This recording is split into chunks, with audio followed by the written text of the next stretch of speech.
Boa tarde, queridos. A paz. Oremos. Pai querido, Pai amado, obrigada, Senhor, porque até aqui o Senhor tem mostrado sua compaixão, sua benignidade com as nossas vidas, seu carinho, meu Deus, seu amparo com as nossas vidas. É surpreendente, meu Deus, às vezes quando a gente para, meu Deus, para pensar nas coisas que o Senhor já fez por nossas vidas, nas promessas que nós temos, de coisas que o Senhor ainda há de fazer por nós. São coisas tão profundas, meu Deus, que a nossa alma, meu Deus, se eleva de gratidão. Deus, obrigada por essa campanha, porque o Senhor tem falado a minha vida e falava a vida de muitos irmãos. E eu sei que muito ainda mais o Senhor tem para revelar as nossas vidas por meio da Tua palavra, para nos lavar, nos curar, retirar aquilo que está ruim dentro de nós, colocar coisas boas dentro de nós, mudar os nossos pensamentos, tirar os pensamentos de morte e enxertar em nós a vida, meu Deus, a Tua paz, a alegria, nos dá um olhar, meu Deus, da visão do Senhor para o problema. Obrigada porque o Senhor tem nos ensinado a não olhar a situação, mas a olhar o Deus que pode sobre qualquer situação. Em nome de Jesus. Irmãos, ainda em Ezequiel 37, lembremos dos 2 primeiros dias que já trabalhamos bastante coisa sobre a percepção de Ezequiel diante do vale de ossos secos. Veja, ele foi posto numa situação e ele não pediu para estar naquela situação, mas ele ficou na posição. Não olhou para os lados, fez o que estava proposto para ele e ele observou. Então nós percebemos em tudo que a gente já viu até agora que nós temos que ver e reconhecer o que está ruim. O que é o caos que você está enfrentando? O que está acontecendo na sua vida agora que não está andando para frente?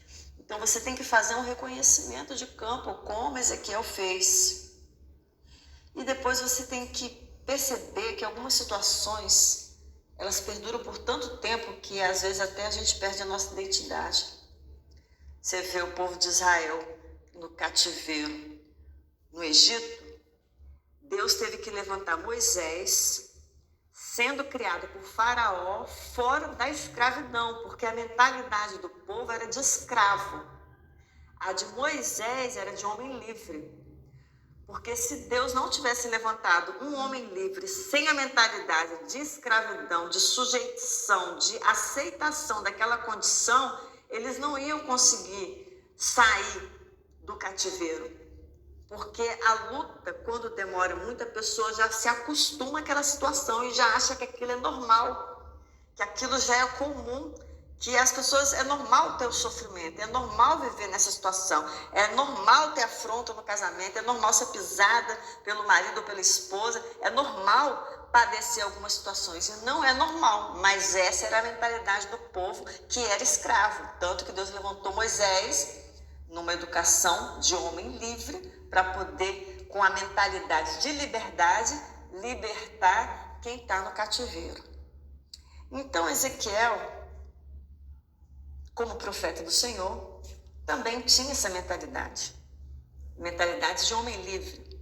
Só que diante desse caos que ele viu, ele falou assim: tu sabes, porque há situações que não somos nós que vamos resolver, concorda? Tem situações que é um milagre.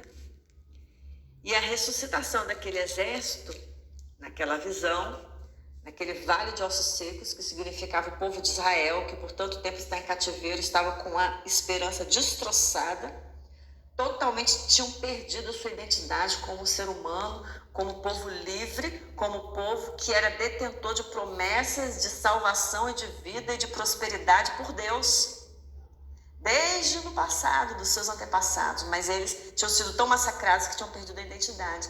Então a primeira coisa, analisar a situação, identificar o caos, identificar questões que só Deus pode entrar com providência, reconhecer que há situações que só Deus, para providenciar um escape, um livramento, fazer algo de novo, te dar um caminho novo, só o Senhor para te dar uma maneira para sair da situação.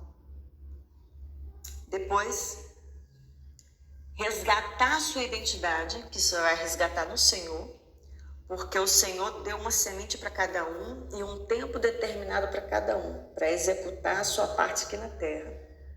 E Ele há de requerer tudo aquilo que Ele deu para nós.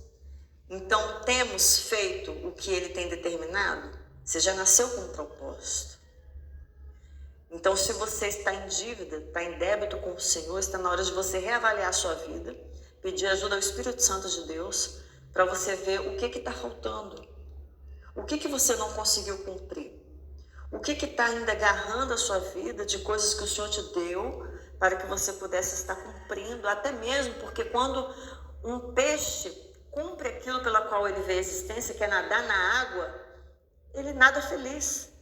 Você não fica vendo um peixe voando no céu, nem um passarinho que é para ficar voando, uma águia nadando só se for para pegar o peixe. Ela pega e sai, mas você não vê ela lá 24 horas respirando dentro da água, porque ela não foi criada para ficar debaixo da água, ela foi criada para voar. E o peixe não foi criado para ficar no oxigênio, respirando, o pulmão dele não suporta respirar sem a água, ele precisa da água e a água penetra nele, o organismo dele, a tecnologia do organismo dele já é própria para retirar o oxigênio da água. E ele nada feliz.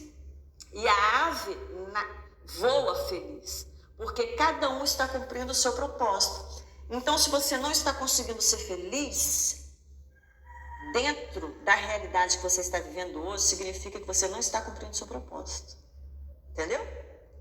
Não é porque, nossa, eu não consigo um emprego que eu me identifico, é a empresa que é ruim comigo, é o patrão que não sabe me tratar bem, essa função, eu não consigo nunca me adaptar à função, mas nunca vai se adaptar, porque quando você foi feito para determinada coisa, você só vai ser feliz quando você executar ela, e quando você executar ela, você vai ter o retorno financeiro também. Por quê? Cada pessoa que lança uma semente tem a colheita, entendeu? Então, se você lançou a semente daquilo pela qual você foi criado para fazer, o Senhor te deu algo, você vai ser um cirurgião. Então, Deus te deu uma semente para cuidar de pessoas, então é justo que você receba por isso. Então, você tem que pedir ao Senhor para te ajudar a resgatar a sua identidade. Você nasceu com que propósito? E aí, passando por isso tudo, hoje, no terceiro dia da campanha, o Senhor falou que Ezequiel, nós vamos tratar de a cobertura. Esse é o tema de hoje. Veja bem, no segundo dia, nós vimos que Deus mandou Ezequiel profetizar, dizer, falar aos ossos, ouve. 3 verbos sobre a palavra, para você ver como é importante a sua palavra. Se não fosse pela palavra, nada do que existe existiria. Não haveria o mundo, nem a sua casa, nem você como ser humano, porque pela palavra todas as coisas vieram à existência. Mas olha que interessante. O Senhor tinha falado que já ia pôr o espírito dele naqueles ossos. E antes mesmo de Deus mandar ele profetizar, Deus já tinha dado um decreto de vitória. Olha que coisa interessante. A única coisa que ele teria que fazer é a parte dele. A única coisa que ele exigia era que ele fizesse a parte dele, assim como nas nossas vidas. Muita coisa para a vida daquele que serve a Deus já tem um decreto que está escrito na palavra de Deus, na Bíblia. Independente se é católica ou protestante, não interessa, é a palavra. Então, ele já colocou decretos. Então, você tem que usar os textos e falar, porque os anjos obedecem à palavra de Deus. Se você fica emudecido, sua realidade ela não pode ser modificada. Você tem que falar, tem que expor. E às vezes não precisa só expor em palavras. Você está debilitado, está doente, exponha na sua alma. Porque Deus é espírito e ele quer que o adoremos em espírito e em verdade. Então você o adora e expõe suas questões também na sua alma. Necessariamente não tem que usar palavras no corpo, no físico.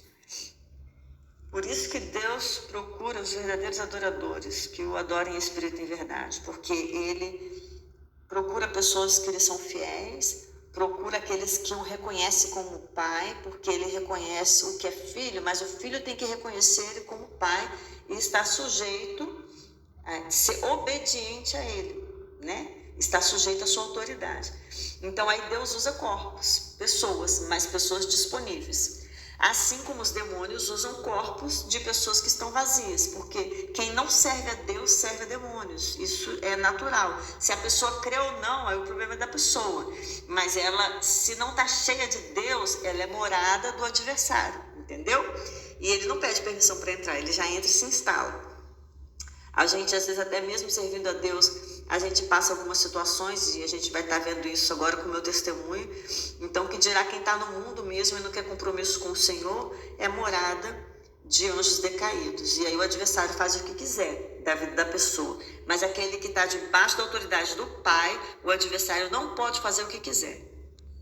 Como eu havia falado anteriormente, em Ezequiel 37, versículo 3, o Senhor conversa com Ezequiel perguntando se aqueles ossos poderiam reviver. E Ezequiel falou: Senhor, tu o sabes. Depois o Senhor continua, manda ele profetizar, falar, mandar os ossos ouvir e exercitar a fé. E depois ele dá um decreto: eis que eu farei entrar em vós o Espírito e vivereis. E porei nervos sobre vós, e farei crescer carne sobre vós, e sobre vós estenderei pele, e porei em vós o Espírito, e vivereis, e sabereis que eu sou o Senhor. Então, aí Ezequiel falou, profetizei como se me deu a ordem. Irmãos, o Senhor instigou ele a pensar, a exercitar fé, mas também já tinha dado um decreto. Ele poderia muito bem não ser instrumento de Deus e falar, porque Deus precisa de corpos para usar. Então Deus falou, fala. Ele poderia ficar emudecido e não ter tomado uma posição, mas ele falou. Quando ele falou, o espírito daqueles corpos, eles estavam mortos, mas o corpo começou a reviver. No final, é claro, o Senhor deu espírito de vida na visão e reviveu aquele vale de ossos secos que significava o povo de Israel, a esperança que estava destruída. Mas veja bem, começou pela carne a ser restituída por um ato de fé. Porque ele falou, depois que ele falou aos ossos, o milagre sobre aquele exército começou a acontecer. Ele começou a ouvir um pequeno ruído e depois o reboliço. Olha que interessante, porque aí começou a ver osso com osso e as coisas começaram a se encaixar e fazer barulho. Estavam sequíssimos. Imagine, ele vendo aquela cena e ouvindo aquela cena, vendo e ouvindo aquele milagre acontecer. O corpo, a nossa carne, é a vestimenta da nossa alma. Quando morremos, né, a carne volta ao pó, a alma aguarda julgamento do Senhor e o espírito volta a Deus que nos deu, que é o sopro de vida. E é onde ele faz o contato conosco pelo Espírito Santo de Deus.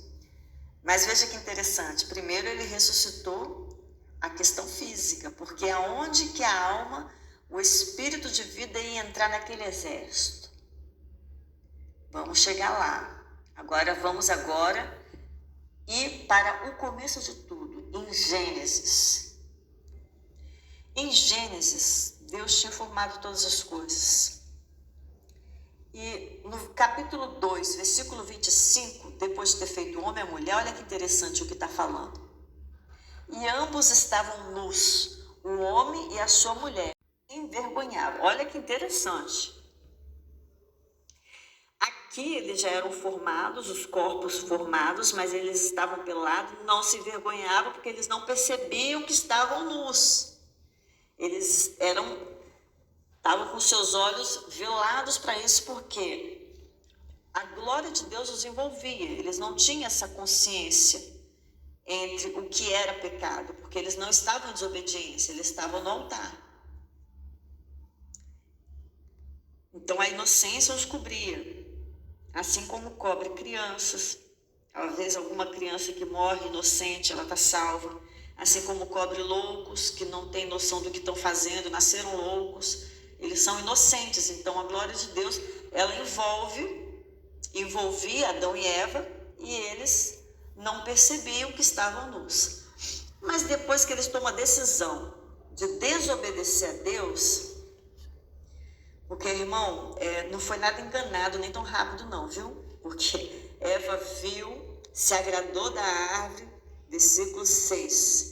Achou-la desejável, teve o ato de comer, depois incitou o marido a comer, ele também estava perto, porque não tinha muito lugar para ficar passeando, então ele só tinha um jardim mesmo, ele estava de olho. Então, os dois erraram, teve tempo para conserto, mas eles desejaram. Então, quando eles cometeram o ato, aí sim os olhos foram abertos, porque eles experimentaram a maldade, a desobediência. E quando no virar do dia, o pai foi procurar eles, porque todo virar do dia o Senhor ia conversar com eles, passear no jardim. Eles, envergonhados, se esconderam. E antes disso tinham feito até aventais de folhas. Vejamos Gênesis 3, versículo 8.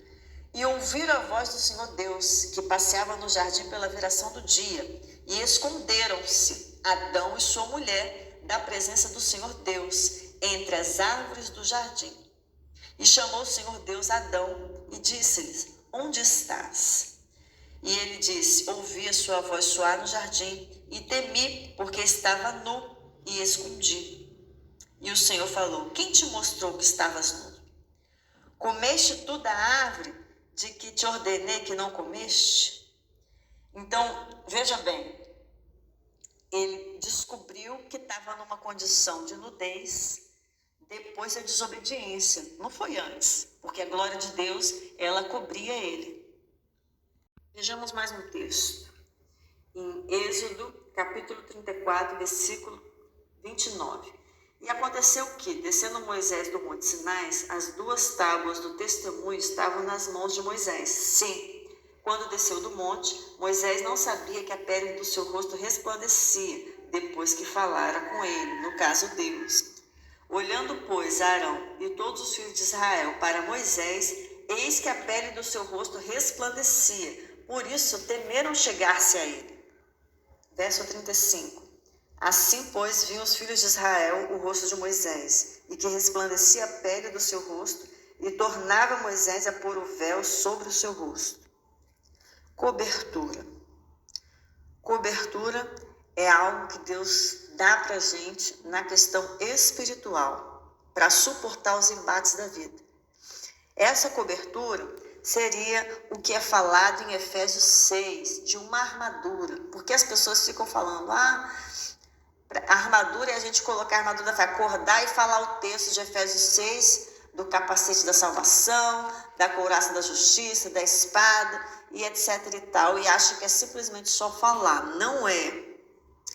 Quando Adão e Eva estavam em relacionamento com Deus, eles estavam revestidos da glória de Deus, porque todo virar do dia eles mantinham um relacionamento com o Senhor, eles conversavam com Deus. E isso, novamente eu falo, não quer dizer com crença religiosa, nem com diversidade de etnia e de povos, porque Deus é para todos. Isso quer dizer da sua alma quebrantada e num desenvolvimento com relacionamento com o Pai. É como Adão e Eva faziam. A partir do momento que eles quebraram esse falar com Deus, essa comunhão com o Senhor, porque o Pai ele procurou e eles se esconderam e ainda não reconheceram o erro, porque se tivessem pedido perdão, as coisas também poderiam ser, algumas coisas serem modificadas, mas também não houve imediatamente o reconhecimento da culpa pelo ato do pecado. Então, fugir não é uma alternativa. Naquele caso, eles fugiram. Então, perdeu-se a glória no ato da desobediência. Mas, em nome de Jesus, nós recuperamos.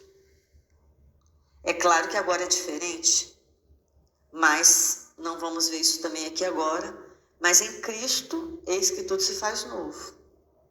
O que foi velho e passado, Deus já aniquila. E agora ele tenta, junto com a gente, reconstruir uma nova história, um novo momento, uma nova realidade, sarar as nossas vidas, fechar feridas, curar e modificar realidades, porque em Cristo somos novas criaturas. Então, aquele velho homem, ele já morreu.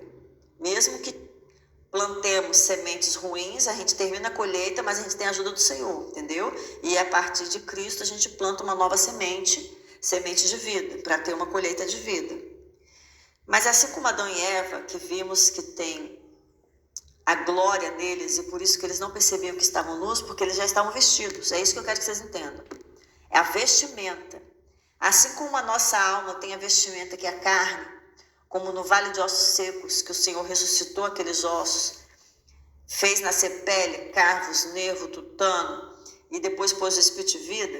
Então, a alma, o espírito, precisa de uma carne, de uma vestimenta do corpo.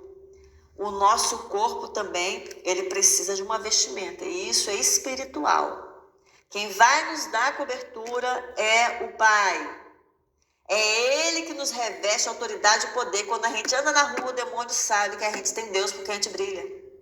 Olha que interessante.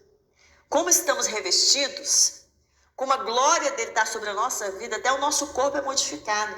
Se você pegar uma foto, a gente vê testemunho de pessoas que eram drogadas, viciadas, que eram prostitutos e assassinos. Quando aceitam Jesus, se pegar o antes e o depois, você vê que geneticamente ele foi modificado. Você vê o brilho de Deus na vida daquela pessoa. Ela é totalmente restaurada. Porque ela é restaurada ao quê? O que ela era inicialmente? A imagem do Pai.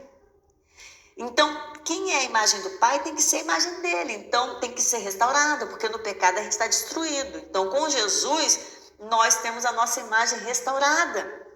Por isso que quando a gente anda em Cristo, somos nova criatura, o adversário ele passa passos largos da gente. Ele sabe da autoridade que nós temos e ele vê quem é de Deus, ele vê a glória de Deus na vida da pessoa. Então, Moisés, por passar muito tempo com o Senhor, porque ele conversava face a face com o Pai, a glória de Deus, ele também resplandecia sobre a vida dele, de forma que as pessoas viam. Não significa que só umas pessoas podem ter essa intimidade com o Pai, não. Qualquer um pode ter. Qualquer um pode ter intimidade com o Senhor. E a glória dele recai sobre as nossas vidas.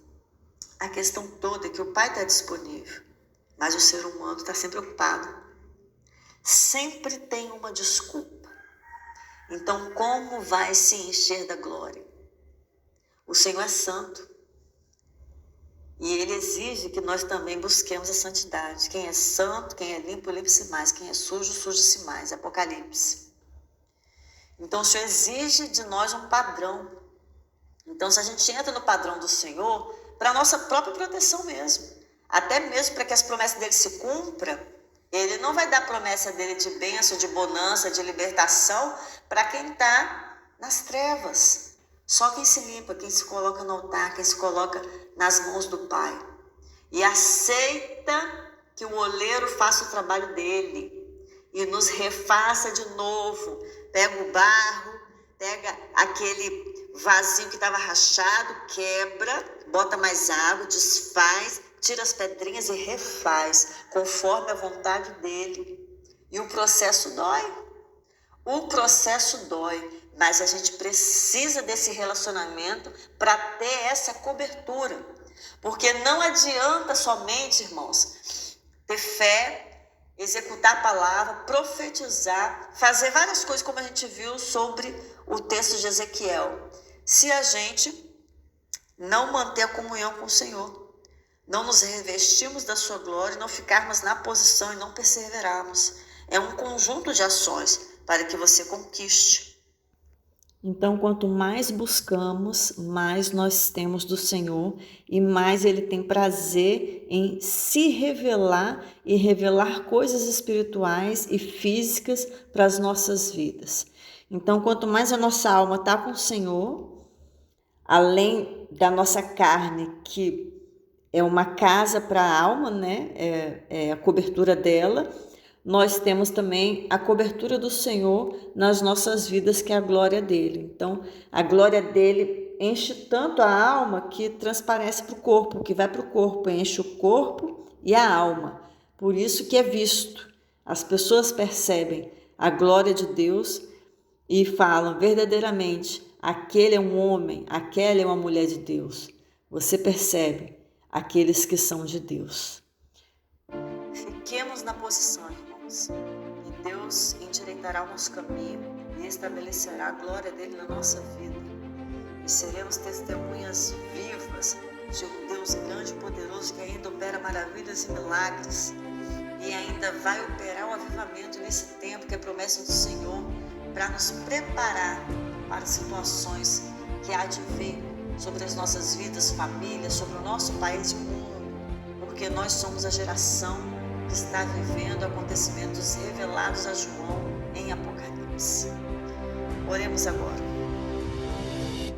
Pai querido, Pai amado, obrigada, Senhor, pela Tua palavra que nos esclarece, Deus, esclarece as nossas mentes, a nossa alma, quebra as nossas cadeias, ó Deus, nos mostra um caminho.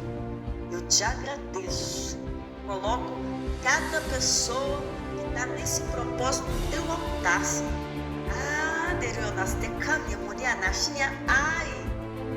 Senhor, revista-nos com a Tua glória. O Senhor desça com a Tua glória e veja a intenção do nosso coração. Cada um, meu Deus, que tem se esforçado, meu Deus, para ouvir a Tua palavra, para cantar para o Senhor, para separar um tempo para o Senhor. Às vezes esquecemos do Senhor e a Tua palavra fala que quando a gente vai entrar na presença do Senhor, não é para a gente ficar preocupado se a gente vai demorar muito. O Senhor fala, não se apresse em sair da minha presença. Pai, que a gente possa disciplinar a nossa carne. A nossa carne não tem domínio sobre a nossa vida. Nós dominamos ela tem que aprender. A Tua palavra fala que a gente tem que chegar ao nível de varão perfeito. Então a gente ainda é criança espiritual. A gente tem que educar a nossa carne, ela não tem que querer, até que ela consiga amadurecer e chegar no nível de varão perfeito. Em nome de Jesus, a gente tem que crescer espiritualmente, a gente tem que conseguir suportar ouvir a Tua palavra, cantar, buscar, fazer propósitos, clamar. Não só pedir, mas também agradecer. Deus, que o Teu Espírito nos ajude a dominar a vontade da nossa carne, os pensamentos, que sejam repreendidos no momento quando oramos ao Senhor, pensamentos de trabalho. Eu tenho que fazer a comida, eu tenho que limpar a casa, eu tenho que fazer isso, tenho que fazer aquilo outro. Senhor, que possamos endireitar tudo antes de sentarmos para adentrar na Tua presença, que possamos não ter pressa de conversar com o Senhor, porque o Senhor quer se revelar. O Senhor quer se revelar, mas o Senhor só pode descer a Sua glória nas nossas vidas e modificar os nossos caminhos se nós gastarmos, não digo gastarmos, investirmos o próprio tempo que o Senhor nos deu em um relacionamento com o Senhor. Nos dê essa condição